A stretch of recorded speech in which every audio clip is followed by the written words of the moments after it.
c'est un moment d'enseignement de la Bible. Pourquoi? Parce que sans l'enseignement de la Bible, on ne va pas comprendre. Et si on ne comprend pas, on ne va pas pouvoir avancer. Et donc mon rôle, c'est aussi d'expliquer la Bible, parole de Dieu, afin qu'on puisse en faire quelque chose dans sa vie quotidienne. Et voilà que depuis quelques semaines, j'aborde surtout un passage qui est tiré d'une des épîtres, une des lettres de Paul aux chrétiens. Et ce verset, c'est Galates 5, verset 22. Et la série que je conduis en ce moment, c'est les fruits du Saint-Esprit. Mais le fruit de l'Esprit, c'est l'amour, la joie, la paix, la patience, la bonté, la bienveillance, la foi, la douceur, la maîtrise de soi. Paul est en train de dire que quelqu'un en qui vit le Saint-Esprit va être de plus en plus comme ça. Ça vous dit? 3, 4. Et les autres? Ça vous dit ça? Ah ben. Je crois qu'un chrétien qui vit une vraie vie de l'esprit sera fondamentalement différent de quelqu'un qui ne vit pas la vie de l'esprit. Fondamentalement. Ici, il ne s'agit pas de quelques caractéristiques ou des qualités humaines, mais c'est quelque chose qui pousse dans une vie parce qu'il y a la présence du Saint-Esprit dans cette vie.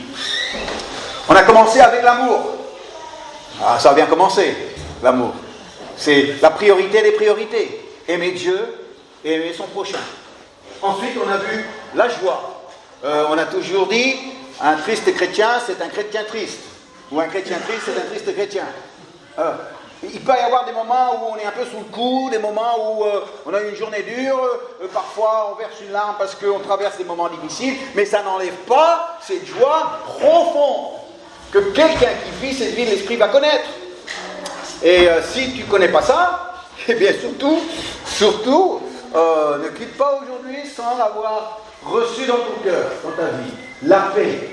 C'est pas fiche-moi la paix, c'est d'avoir une paix que ce monde ne peut pas donner. Une paix profonde, parce que, eh bien, on sait qui a nos vies entre ses mains. Vous vous souvenez, JFCD? Il y en a plusieurs d'entre vous qui me l'ont répété. Il y a Marcel qui me l'a répété encore ce matin. Laurent, ça y est, elle me cite. JFCD, elle me dit. JFCD. Alors pour ceux qui n'étaient pas là il y a 2 semaines quand j'ai parlé de la paix, c'est je fais confiance à Dieu. Dieu fait confiance. Tu places cette garde devant tes pensées, tu places cette garde devant tes émotions. Je fais confiance à Dieu et ça te garde dans la paix. Ça c'était il y a 2 semaines. La semaine dernière, la patience de Job. Rappelez-vous, chapitre 42. Si vous lisez chapitre 1 à 41, dur, c'est une histoire difficile, pauvre Job. Mais il faut toujours ne pas oublier qu'au bout, il y a 42. Et ça change tout. Où Dieu a répondu au cri du cœur de Job et a doublé, en fait, la bénédiction sur sa vie. Et on a la patience d'endurer l'adversité quand on a les yeux fixés sur la fin. Si tu ne vois pas la fin que Dieu te réserve, eh bien tu vas plonger quand tu es face à la réalité de tes difficultés aujourd'hui. Mais quand tu vois la fin, alors tu lèves la tête au-dessus de l'eau et tu peux quand même avancer à travers tout cela. Aujourd'hui, on poursuit et on va en faire 2. On va faire la bonté et on va faire la bienveillance. Pourquoi? Parce que les 2 sont liés. En fait, quand vous voyez la bonté, la bienveillance, vous avez compris que la Bible n'a pas été écrite en français au début. Il ne parlait pas de français là en terre sainte à l'époque.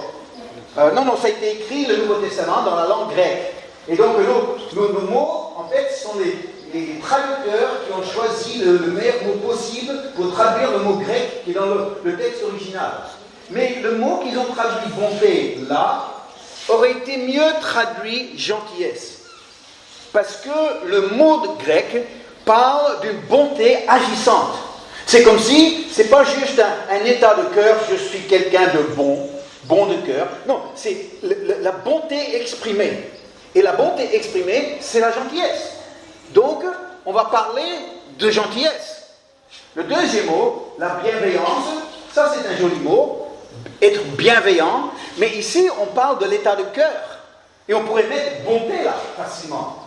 Donc, je vous propose qu'aujourd'hui, on parle de gentillesse et de bonté. Mais pas comme une qualité naturelle, parce qu'il y a des gens qui ne connaissent pas Jésus, qui sont des gens gentils, et des gens qui sont bons. Donc, on ne parle pas de ça. Parce que l'être humain peut être aussi un gentil et quelqu'un de bon. On parle d'un fruit qui va pousser dans ta vie, parce qu'il y a la présence du Saint-Esprit. On parle d'un fruit spirituel ici. Et alors pour comprendre la différence entre une qualité naturelle, qui peut être là dans le cœur de tout le monde, et un fruit qui va pousser dans ta vie, eh bien il faut comprendre et découvrir la bonté et la gentillesse de Dieu. Alors, la bonté de Dieu a été manifestée, a été incarnée dans la personne de Jésus, avec un but précis de venir nous sauver. La gentillesse de Dieu, ça veut dire qu'il a voulu nous sauver. Il a voulu restaurer une relation d'amis avec lui. C'est une bonté qui sauve. C'est une bonté qui s'est déplacée du ciel. C'est une bonté qui se tend vers nous. C'est une bonté qui se consacre à nous. Jésus a été tout cela. Tite 3. Verset 4 nous dit ceci: mais lorsque la bonté de Dieu, notre Sauveur, et son amour pour les hommes ont été manifestés, donc la bonté de Dieu manifestée, et le verset suivant qu'on n'a pas mis, le verset suivant commence: il nous a sauvés. Dieu est un Dieu gentil. Il nous a sauvés. Mais vous dites, ben oui, c'est un peu normal, non? Un Dieu gentil. Attends, faut pas penser ça. Parce que si on a grandi, nous, dans des cultures chrétiennes, et on a toujours entendu que Dieu est bon. On a toujours entendu que Dieu est bon. Et on l'a chanté ce matin encore, Dieu est bon, en tout temps. On peut penser que, finalement, eh bien, c'est comme une banalité, c'est comme un slogan qu'on utilise, Dieu est bon, oui, Dieu est bon. Mais il ne faut pas penser que les autres dieux sont bons aussi. Et c'est là où le Dieu des chrétiens est radicalement différent des autres dieux. Pourquoi je dis ça? Eh bien parce que si vous faites une étude sur les dieux qui ont été adorés par les différents peuples, vous serez étonné du peu de bonté de leurs dieux. Alors, je vais vous donner quelques exemples. Quelques exemples, c'est les Grecs et les Romains. Pour ceux qui ont un intérêt pour l'histoire ancienne, eh bien, le dieu des Grecs, c'était Zeus, et pour le dieu des Romains, c'était Jupiter. Et les deux étaient connus pour deux choses. Premièrement, leur immoralité. Ils couchaient avec beaucoup de femmes sur la terre. Et la deuxième chose, eh bien, la colère. Ils étaient toujours en colère. Et vous avez déjà peut-être vu des images, des représentations de Jupiter ou de Zeus sur un trône avec la foudre, avec un éclair dans sa main, prêt à détruire la terre. Ça, c'est leur dieu, ça. Rien de bon, rien de gentil. Là, les dieux des Vikings, des pays nordiques que j'ai souvent visités, il y a 3 dieux pour les Vikings. Il y avait un qui s'appelait Odin. Lui, il avait la même faiblesse que Zeus. Il parcourait la terre pour séduire et mettre les femmes enceintes.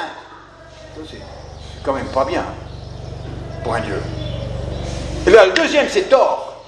Lui, pour régner sur la terre, il tuait. C'était sa façon de s'exprimer, il tuait. Il y avait le troisième, Loki. Et son nom signifie l'enchanteur de mensonges. Alors on est très loin du Dieu des chrétiens là. Il y a une vraie présence hindoue sur l'île, mais avec tout le respect que je dois à chacun, quand je vois qu'au nom de Dieu, on va transpercer la langue ou transpercer les joues, on dit, non, Dieu demande ça pour lui faire plaisir, pour l'apaiser quelque part. Quand je pense aux dieux aztèques, les dieux aztèques demandaient des sacrifices humains où on arrachait le cœur de la victime. Les dieux des Tamouls demande aux fidèles. Non, ça c'était le Dieu des hindous, tamouls, bien sûr. Le Dieu des musulmans demande à tuer les infidèles. Alors on est très loin du Dieu d'amour, très loin du Dieu de bonté. On est très loin du Dieu qui est gentil.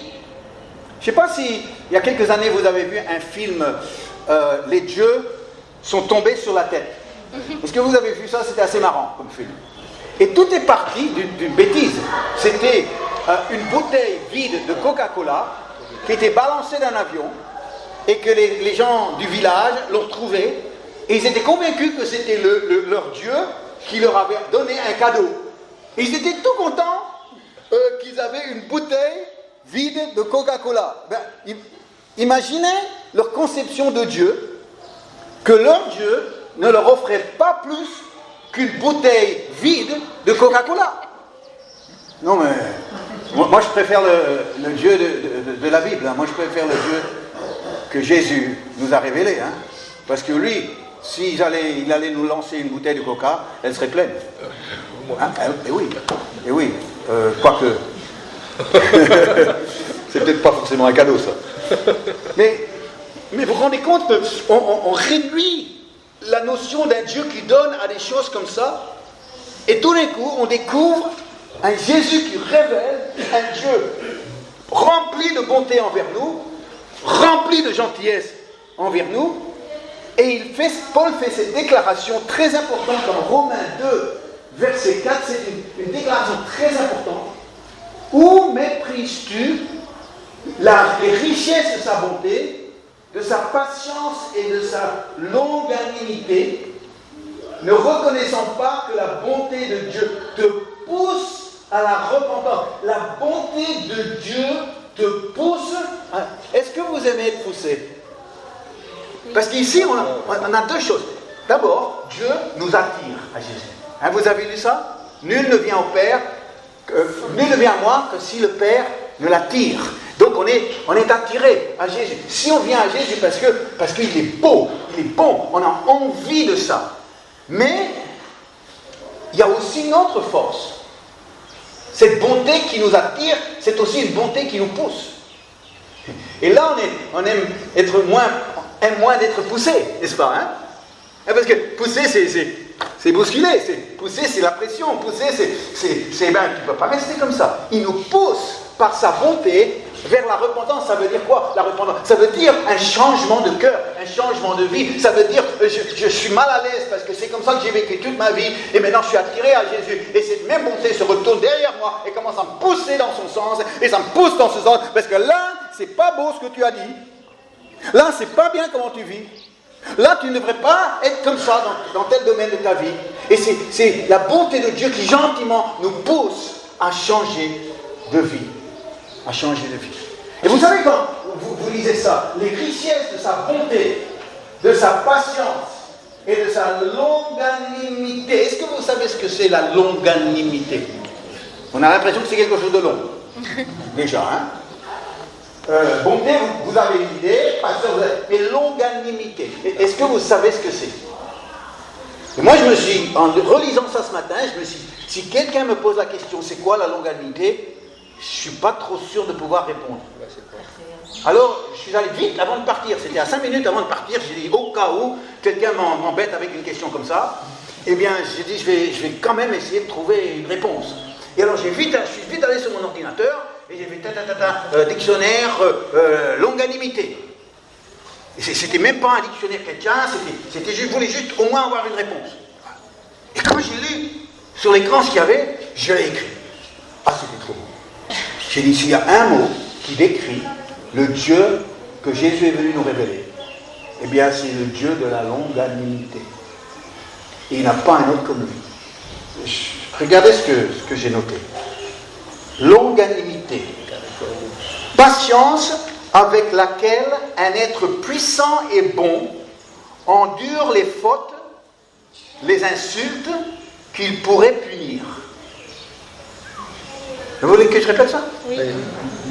Nous avons le Dieu de la longanimité.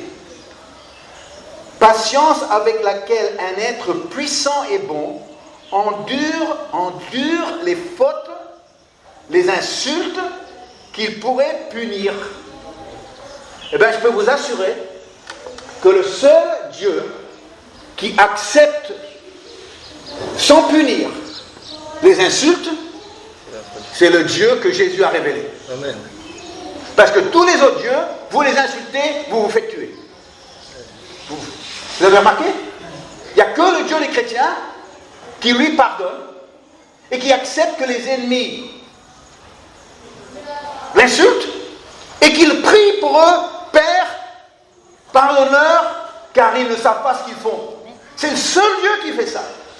Tous les autres dieux disent, t'as dit quoi? Voilà, t'es mort. Mais pas Jésus. Et pas le Dieu. Il faut que je vous le dise une dernière fois. C'est trop beau ça.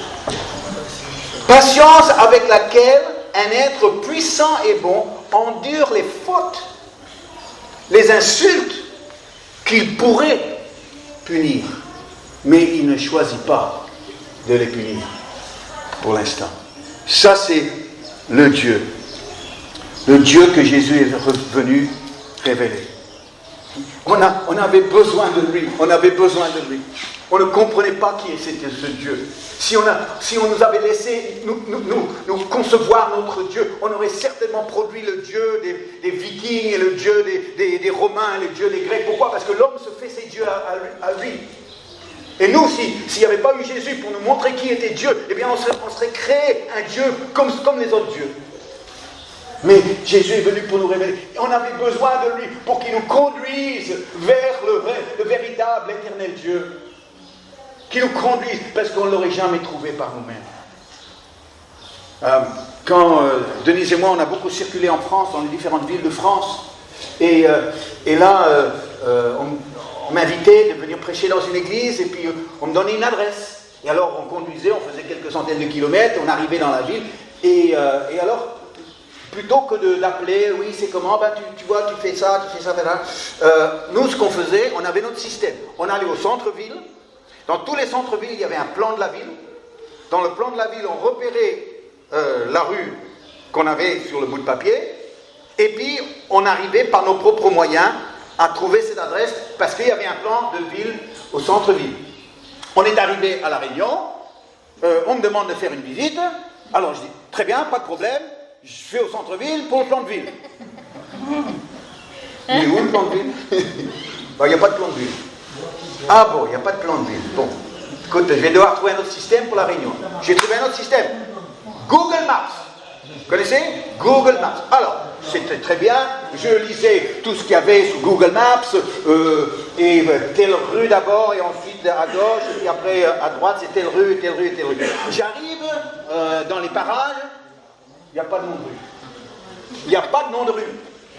Oui, il y en a une, sauf que ce n'est pas celle que tu cherchais, tu vois. Et alors, je dis, mais mince, qu'est-ce que je dois faire? Et je n'arrivais pas à trouver un autre système qui me permettait d'y arriver par moi-même. Alors, il fallait que quelqu'un m'aide.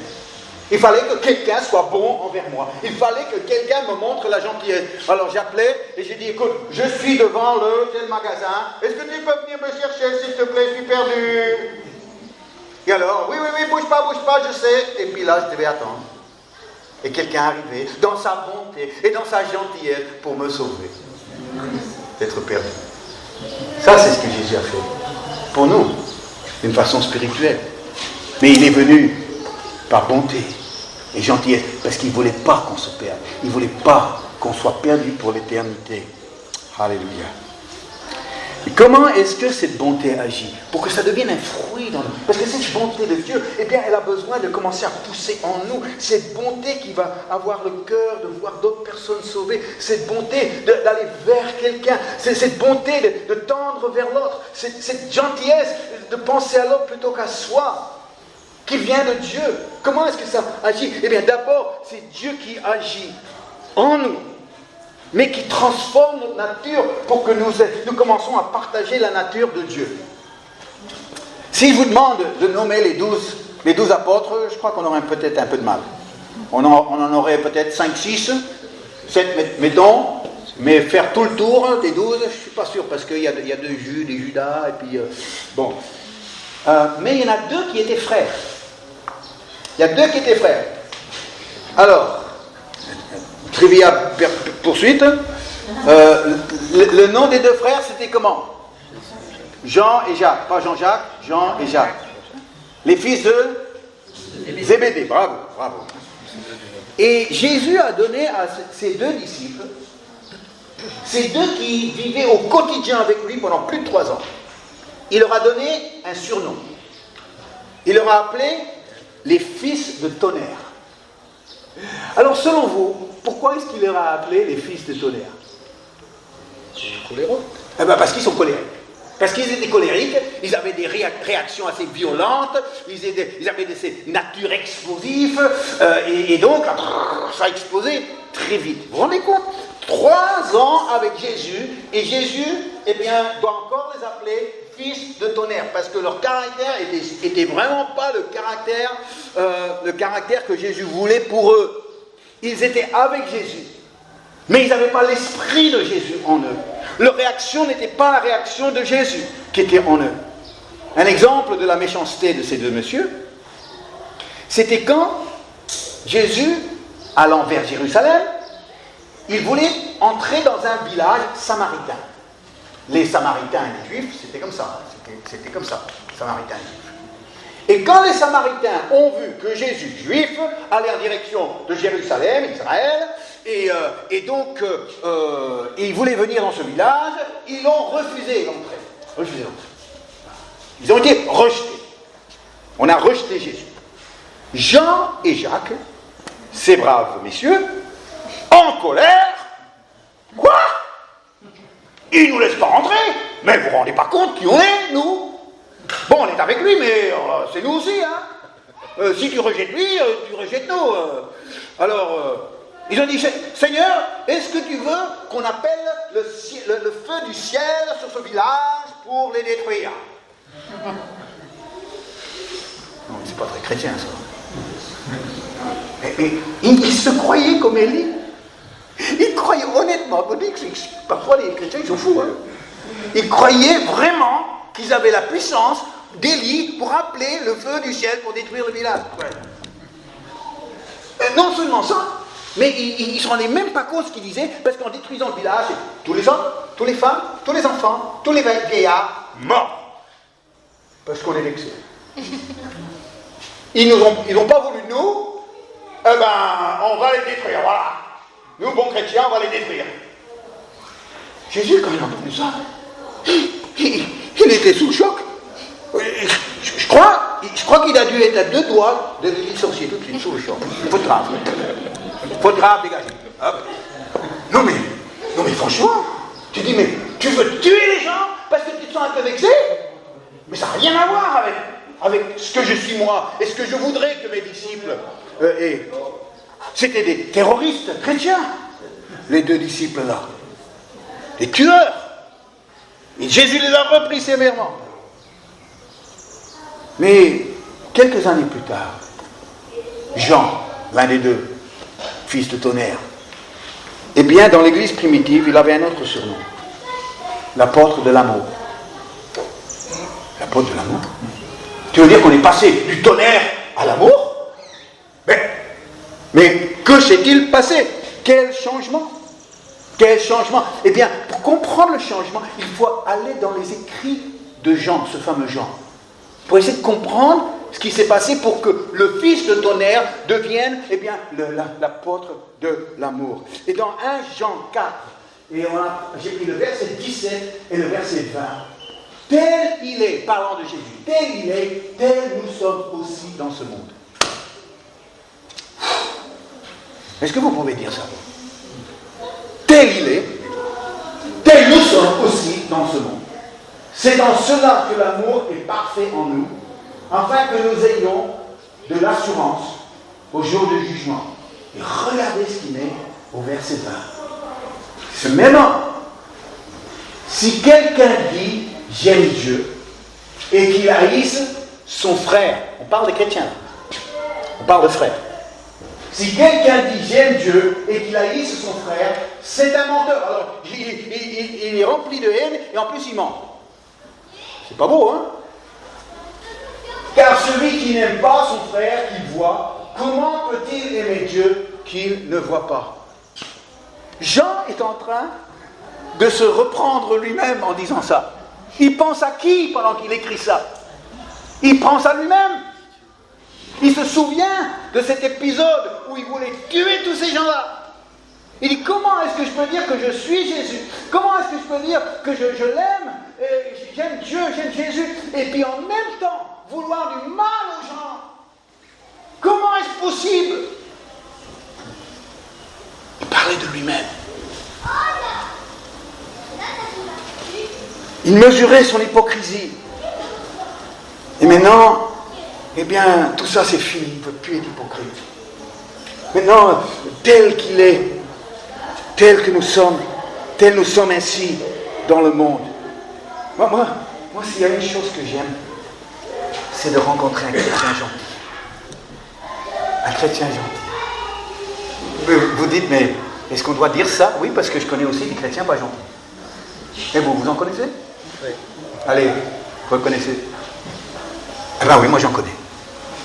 J'en connais des chrétiens qui ne sont pas gentils. Qui ont des paroles dures, remplies de jugement, critiques. Des gens qui viennent à un culte un dimanche matin, mais le samedi soir, qu'est-ce qu'ils font? Ou lundi matin?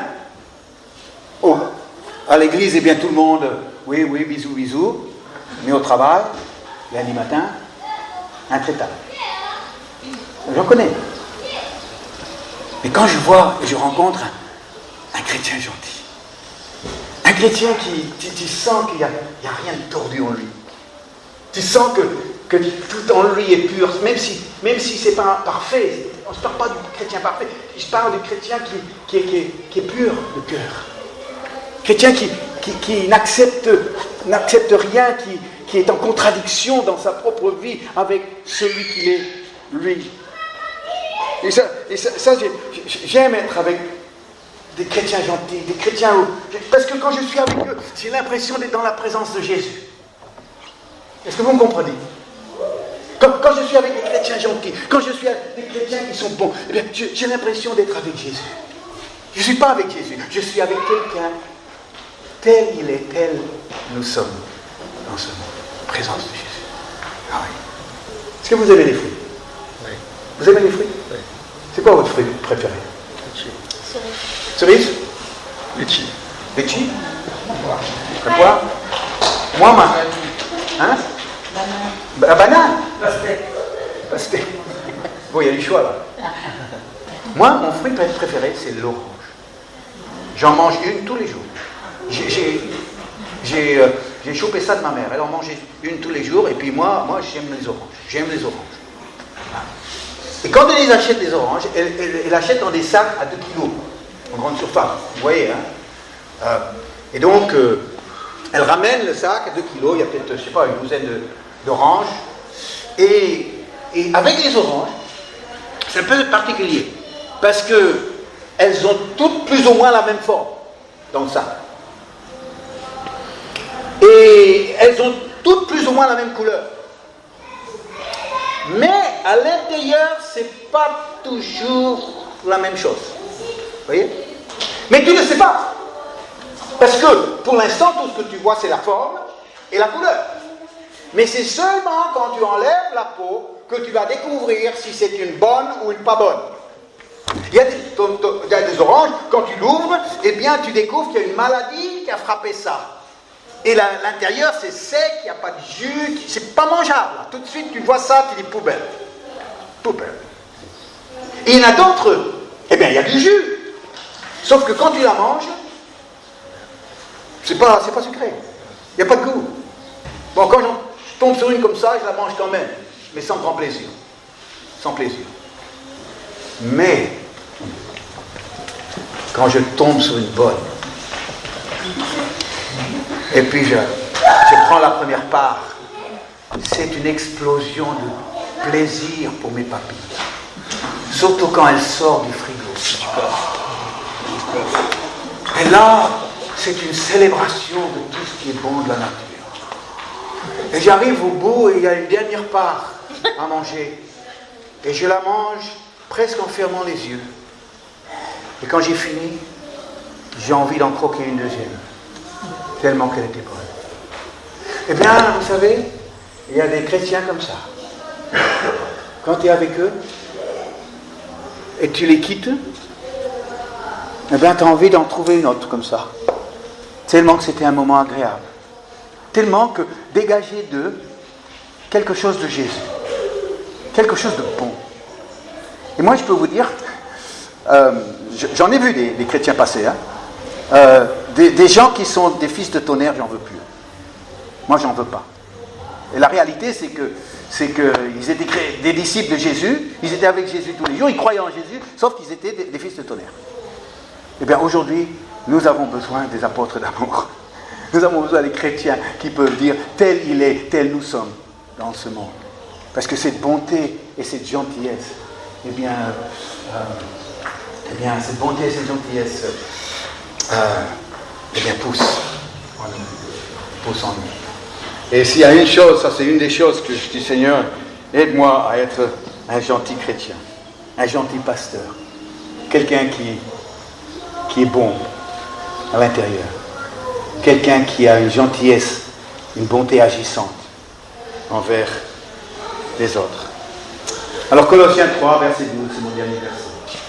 Ainsi donc, comme des élus de Dieu, saints et bien-aimés, revêtez-vous de sentiments de compassion, de bonté, d'humilité, de douceur, de patience.